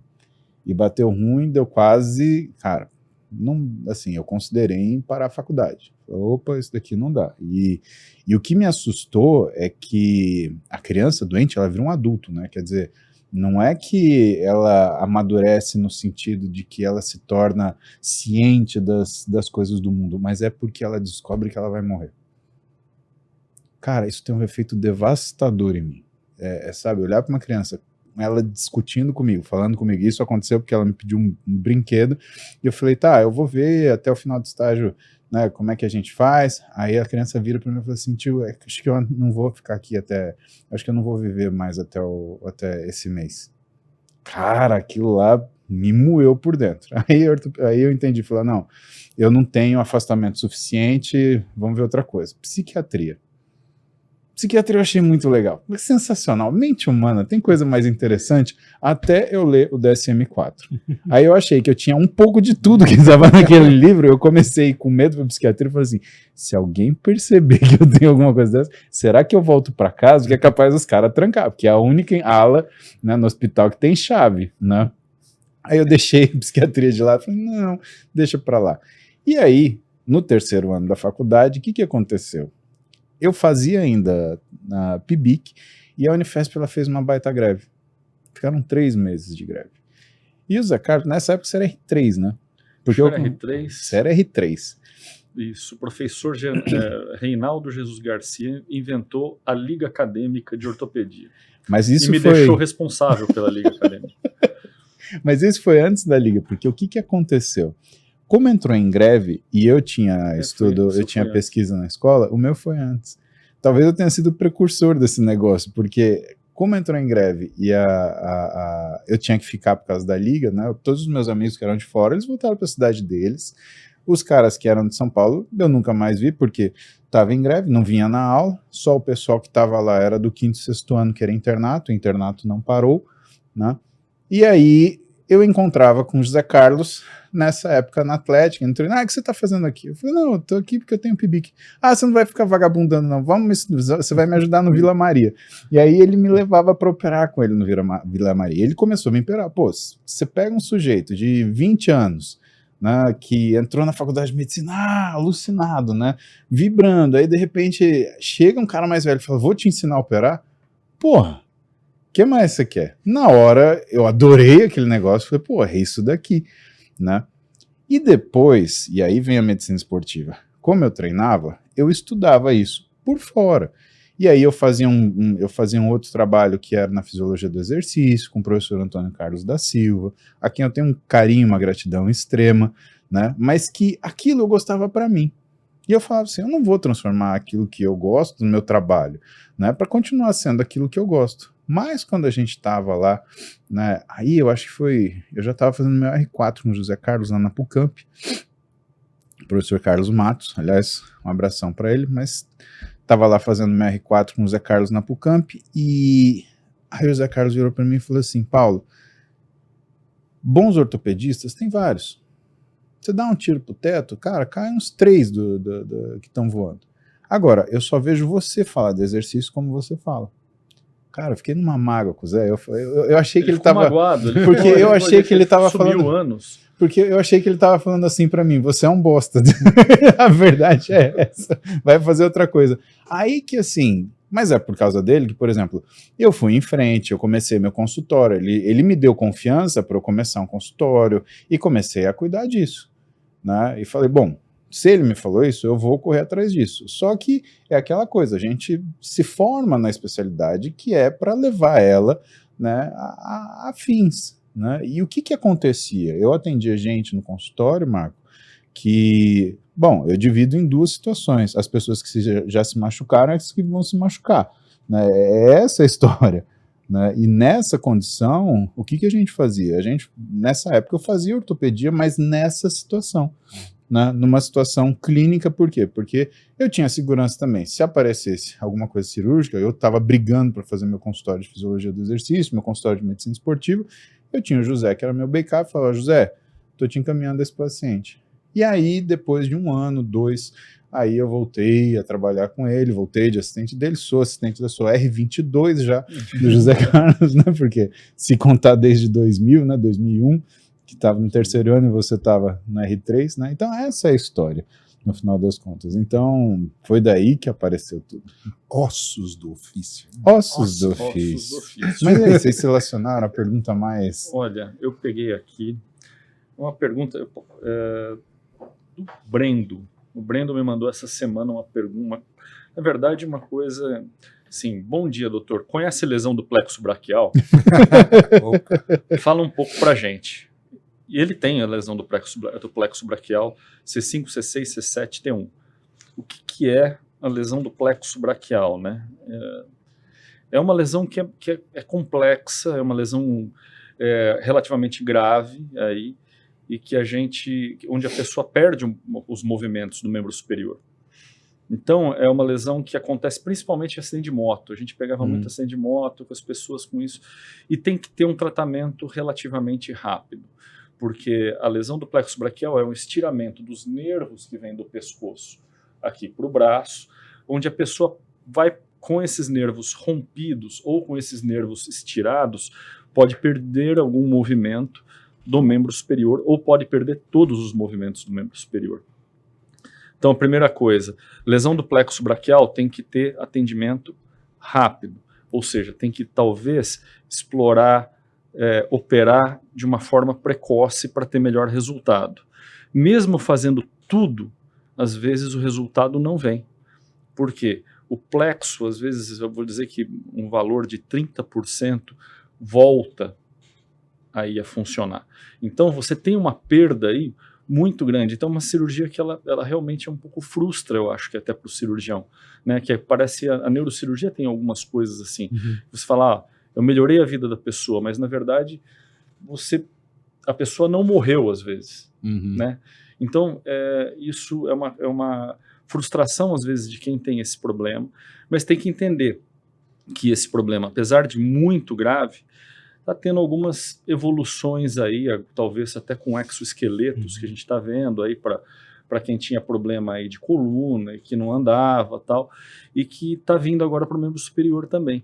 Então você tem pessoas que tiveram amputações hoje e que você consegue implantar um aparelho que a pessoa consegue ter os movimentos da mão com esse implante mecânico. E talvez isso evolua aí para o plexo braquial para a gente poder, num futuro, com a inteligência artificial, a robótica, ter uma evolução nesse tratamento. José, mas deixa eu te pedir uma coisa, porque assim, você falou de parestesia, você falou de diminuição de movimentação, perda de mobilidade, e isso tem gente que tem outras doenças que tem e não são tão graves. Então, vamos falar uma, por exemplo, que o pessoal também, né, hoje tem, né, e que a gente consegue tratar e que é parecido nesse sentido, e que, calma, se você tem parestesia, se você às vezes perde movimento, não é que você teve uma lesão de plexo braquial, pelo amor de Deus. Lesão de plexo braquial é uma lesão grave. Fala um pouquinho de síndrome de desfiladeiro torácico, por favor. Existe hoje uma coisa que é muito... que era muito pouco conhecida até um certo tempo atrás, é a síndrome de desfiladeiro torácico neurológico. A gente tem visto muito ultimamente, que era aquele paciente que a gente mandava para a coluna, porque achava que ele tinha um problema de coluna, aí fazia os exames da coluna, não dava nada, voltava para a gente e ficava ficava se tratando, dava um remédio neurológico para ele, melhorava, e a gente descobriu que hoje, com novos métodos diagnósticos, inclusive tem o Marcos Felipe do Sírio-Libanês, foi um dos precursores disso, ele me ajuda muito, todos os pacientes eu mando fazer o exame com ele, que você fazendo a ressonância numa posição, e é que a gente estava falando, de que imagens estáticas dão uma coisa, mas imagens dinâmicas podem dar resultados diferentes, então faz nesta posição e nesta posição, ele descobria que tinha uma compressão ali, tanto de nervos, os vasos a gente já sabia bem, mas os nervos era uma coisa que não se tinha tanta ideia de como era. E aí existe uma neurografia, uma série de outras coisas que foram se associando a essa ressonância nova, e a gente conseguiu ter esse diagnóstico, e conseguiu entender que o diagnóstico não era por causa das razões que antigamente a gente pensava, o que é muito pior, ou seja, você tem uma lesão nova com uma fisiopatologia, ou seja, em como ela funciona novo, para poder tratar.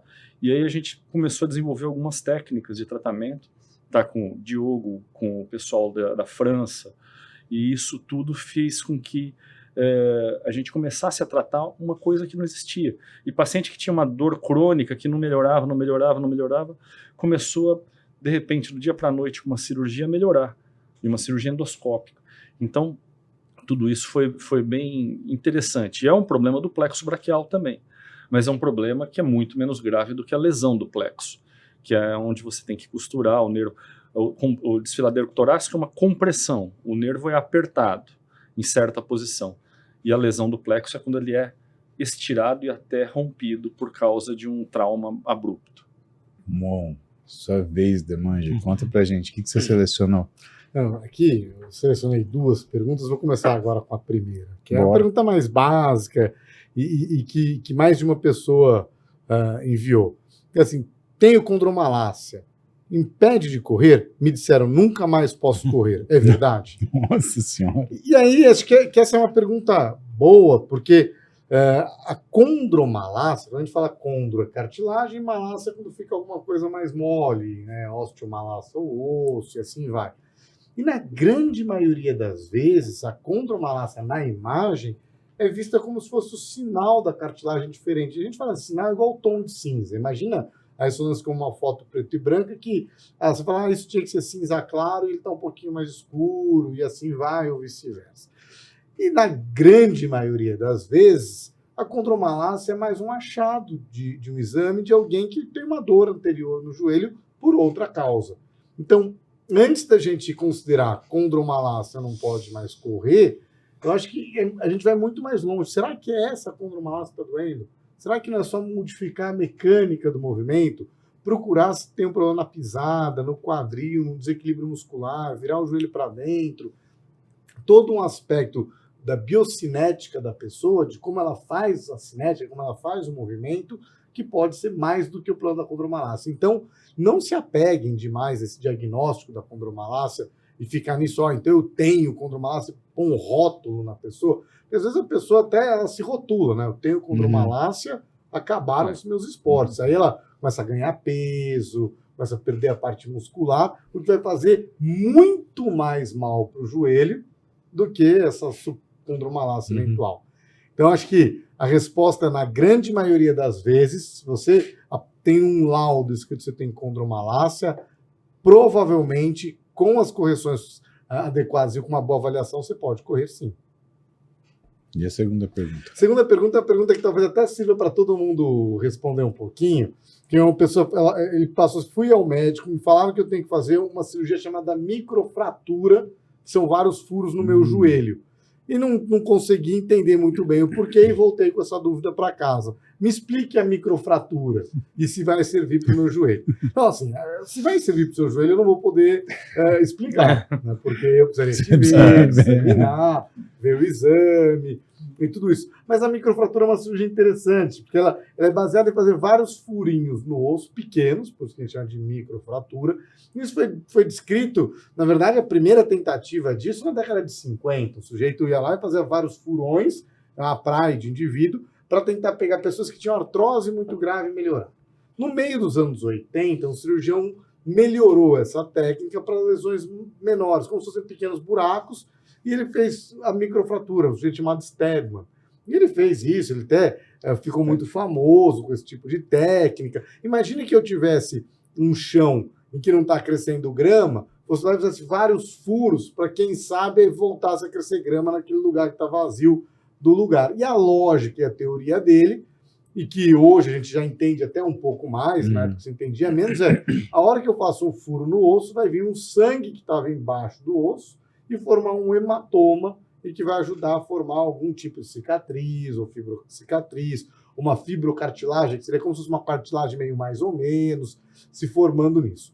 Hoje, a gente entende mais que um pouco das células que estão no meio ali do sangue, que está dentro do osso, ajudam num processo de cicatrização, de diminuição da dor, a gente chama isso de modular. Modular é como se fosse ajustar aí o termostato do joelho, né?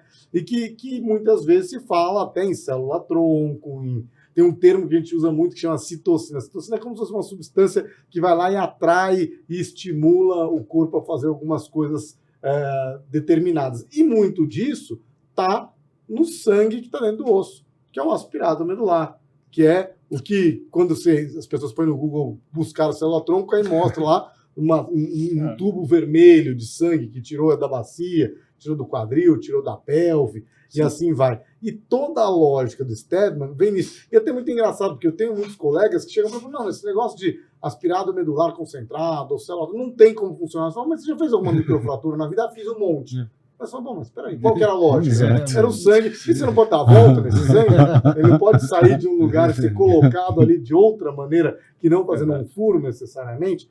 E acho que muitos de nós, que no ombro já se usou microfratura, em outros locais, no quadril bastante, no tornozelo, mas é essa a resposta. Então, são vários furinhos com o intuito de fazer algum sangue chegar ali e te ajudar no processo cicatricial, que, de certa maneira, faz um certo paralelo ao que se chama hoje de ortobiológicos, né? Ou, eventualmente, citocina, célula-tronco e assim vai.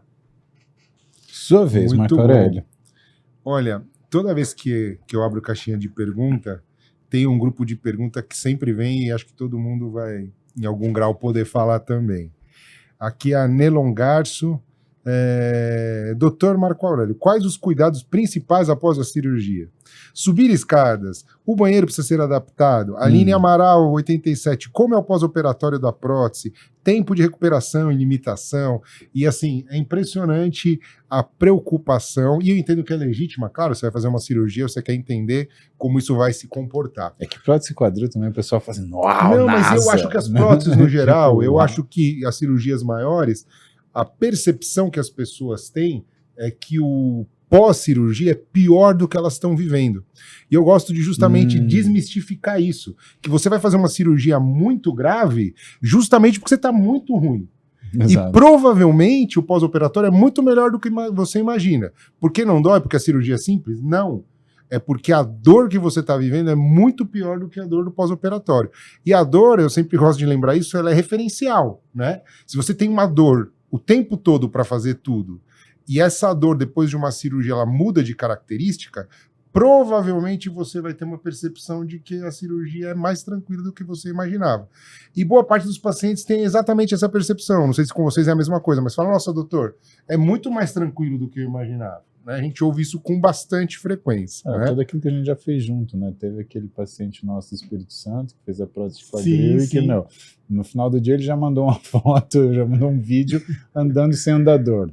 Aí os caras vão aprontando, porque eles vão se sentindo muito bem. Sim, Então, o que eu gosto, claro que tem todo um cuidado, toda uma questão de orientação em todo pós-operatório. A gente, às vezes, o Zé precisa mobilizar um pouquinho, a gente mobiliza, às vezes, o joelho, às vezes não, a gente mobiliza rápido, às vezes tem um cuidado, uma questão, isso existe para cada cirurgia que a gente faz.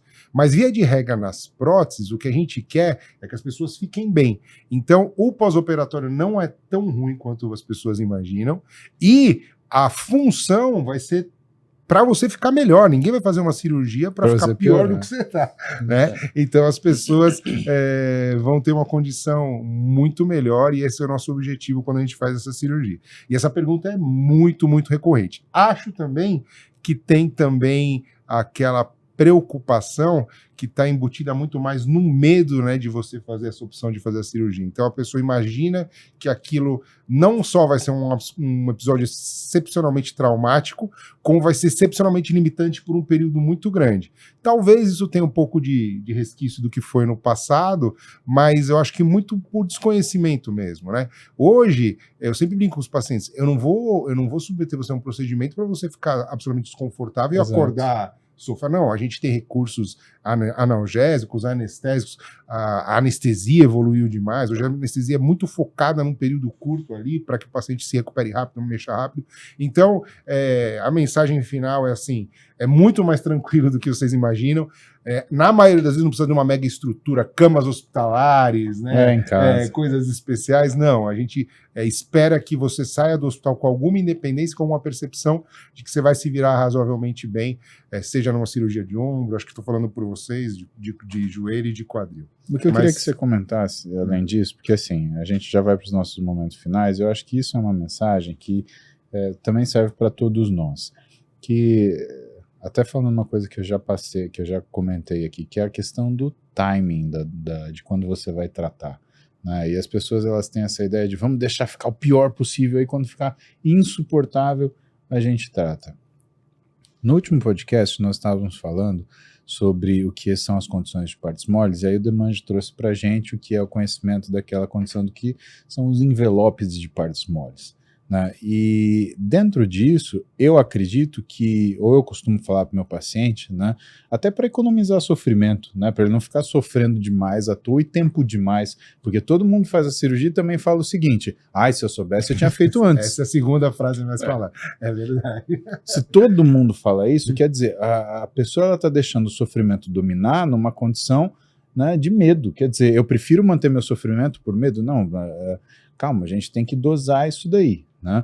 Mas que existe essa coisa, porque se você opera cedo demais, talvez você não resolva completamente o problema da dor, porque você foi precipitado. Agora, se você deixa para operar tarde demais, talvez você não devolva a mobilidade, que é o objetivo, né, de tudo isso, e que, na minha opinião, faz bastante sentido em relação ao tipo de dor que a pessoa sente, em relação à percepção. Então, por exemplo, a dor que eu percebo antes da cirurgia é uma dor que me assusta porque eu entendo que existe uma degeneração associada. Estou perdendo saúde. Agora, a dor que ela sente depois da cirurgia é uma dor associada à cura, quer dizer, estou melhorando. Fora a perspectiva, né? Isso irá melhorar. Então eu queria que você terminasse dando essa ponderação. Existe esse tempo favorecido, eu não digo ideal, é muito difícil, porque também eu aprendi com o Zé Carlos que é a hora de se operar é que o paciente ele está pronto mentalmente para isso. Mas existe esse momento, Marco Aurélio, de falar, olha, aqui a gente precisa operar e talvez não seja mais a situação de deixar você nesse sofrimento, primeiro para economizar o sofrimento e segundo porque isso pode eventualmente atrapalhar em relação à perda desses envelopes de partes moles que depois dificulta a sua recuperação. Olha, é uma pergunta muito, muito boa, porque a sensação que eu tenho, eu não sei vocês, é que a maioria dos pacientes, eu falo da indicação cirúrgica, já com uma percepção de que aquilo se aplica para esse momento de agora. Entendeu? Então, quando eu faço um diagnóstico de uma artrose avançada e eu falo assim, olha, eu acho que você vai se beneficiar com uma cirurgia de prótese, eu estou falando do já. Só que o meu já é diferente do já do paciente. E aí está a nossa aquela habilidade de tentar explicar para ele que quanto mais para frente ele deixar, pior vai ser para ele.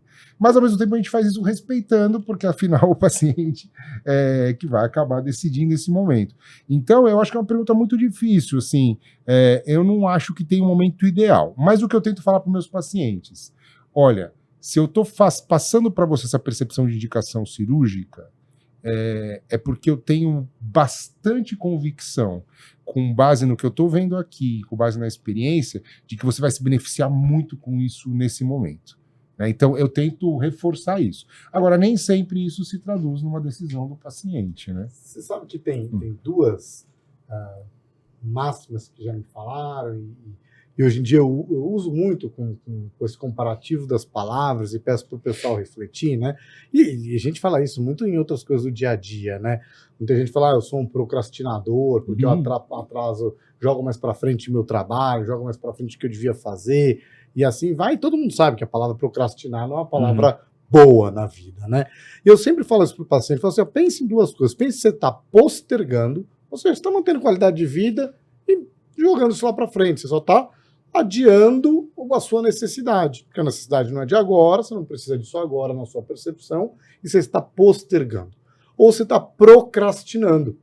Procrastinar é diferente de postergar. Isso vale tanto para o médico, que às vezes está procrastinando o tratamento de um paciente, porque não explica, fala para ele, não faz, imagina, tenta com tratamentos alternativos que não vão ser eficazes, ao invés de estar postergando. E para o próprio paciente ele refletir isso. E outra coisa que se fala muito na vida por aí, eu estou falando vida não médica e tal, é a diferença de resiliência e teimosia, né? Porque a resiliência é aquele sujeito que está deixando, tolerando aquela situação, mas conseguindo de alguma maneira combatê-la. Ele fala, puxa, eu tenho essa artrose, mas não quero agora, então eu vou tentar essa primeira estratégia de perder peso, puxa, foi médio, vou tentar essa estratégia de modificar meu estilo de vida, eu vou eventualmente usar uma órtese, uma bengala, vou fazer uma musculação, enfim, vou mudar e fazer diversas estratégias para tentar contornar e conviver com aquele problema que ele tem aquele objetivo naquele momento de não ser operado. Então ele está sendo resiliente, com estratégias diversas. O outro problema é o teimoso, né? Que ele está mal, ele vai até o médico fala, você precisa operar, já tentou tudo isso, não serve. Não, ele vai então em outro médico. Ele fala, vou operar. O senhor é o 22º médico que fala que eu preciso operar. Mas você está sendo teimoso. Né? Está indo tendo a teimosia da mesma estratégia. Então, pensem nisso. Postergar versus procrastinar, resiliência versus teimosia. E aí, acho que responde. Eu acho que tem paciente que ele chega no consultório querendo que você fale o que ele quer ouvir. Perfeito. Simplesmente o que ele quer ouvir. Ele quer que você fale o que ele quer ouvir, mas pela sua boca. E se você não fala, ele fica bravo. Né? E às vezes ele não entende que você está querendo o melhor para ele quando você está querendo indicar uma cirurgia. Você não está querendo só causar um problema, causar uma dor para ele. Não é isso. Então eu tenho uma paciente, por exemplo, que ela foi no consultório, eu virei para ela e falei assim, olha, o seu tendão não tem mais qualidade. Não adianta reconstruir seu tendão. você precisa de uma prótese, né? Ela, não, mas eu quero fazer uma artroscopia. Eu falei assim, então, você precisa de uma prótese. Não, mas eu quero fazer uma artroscopia. Então, acho que você está no médico errado, porque eu vou fazer uma prótese se você ficar aqui. Ela falou, ok, fez a artroscopia. Voltou 3 meses depois com tudo rompido. Ai. Por quê? Porque o tendão não tinha qualidade. Então, assim, quando a gente indica uma coisa, às vezes, a pessoa fala, nossa, mas isso é muito temerário, é a última opção. E não é. Pode ser uma opção interessante mesmo para aquele momento, né? Então, a gente tem que tomar cuidado. Outra coisa é a gente realmente, às vezes, né, procrastinar alguma situação. Eu lembro que tinha uma outra senhora que ela passava no meu consultório há mais de 10 anos. Ela já não tinha, primeira vez que ela passou, já não tinha nenhum tendão que funcionava direito. Só que ela tinha uma certa idade e tal, a família não queria que operasse. A gente infiltrava, ela melhorava, infiltrava, melhorava. E aí, num certo momento, ela virou para mim e falou assim, meu filho, me opera, porque eu não aguento mais, eu não estou conseguindo mais dormir. Nossa. Aí eu falei assim, bom, então passou da hora até de fazer a cirurgia nela. Ela operou, eu tive notícias dela, muitas notícias depois que ela estava jogando carta, roubando com a tipóia, né, botava carta na tipóia e tal, não sei o quê. Mas ficou bem. Então, assim, qual é o momento ideal, né? Às vezes a gente também fica esperando o momento ideal, o paciente, a família, fica com medos e tal. E hoje a medicina ela é feita justamente para vencer esses medos. A anestesia evoluiu, os métodos cirúrgicos evoluíram e até os materiais evoluíram. Teve uma evolução na engenharia que ajudou a medicina muito grande nos últimos tempos. E sabe o que eu gosto muito, até para fechar esse ciclo e dar o contraponto, é de não indicar cirurgia. Sim. Porque, como a gente comentou no começo desse podcast, muita gente já vem com a percepção de que tem um problema grave. Uhum. Normalmente passou num médico que reforçou isso e falou, olha, não faça mais exercício, não faz isso, porque a senhora vai acabar fazendo uma prótese. Uhum. E o paciente vem e fala, doutor, já que é prótese, eu vim te procurar aqui porque eu preciso fazer a prótese.